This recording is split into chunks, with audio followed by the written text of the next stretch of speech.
আমাদের সুপারস্টারের কিছু প্রকাশ পাবে আর তা ভাইরাল হবে না, তা কি কখনো হয়? পোস্টারটি এতটাই অসাধারণ হয়েছে যে আমি শুধু তাকিয়েছিলাম, এটাও কি সম্ভব?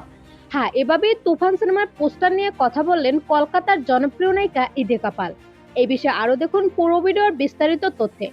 আজ প্রকাশ পেয়েছে বাংলাদেশ এবং ভারতের যৌথ প্রযোজনার সিনেমা তুফানের ফার্স্ট পোস্টার, যে সিনেমায় অভিনয় করার কথা ছিল ইদিকা পালের।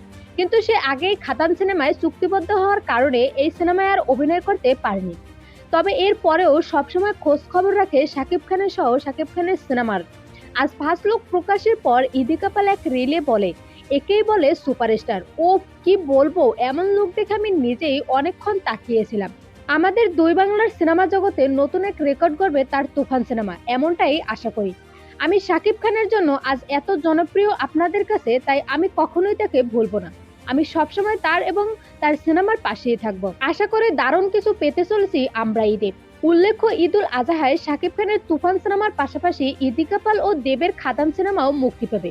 সো ভিউয়ার্স, আপনার কি মনে হয় আসলে তুফান সিনেমার ঢালিউডের নতুন ইতিহাস গড়বে? জানিয়ে দিন কমেন্ট করে।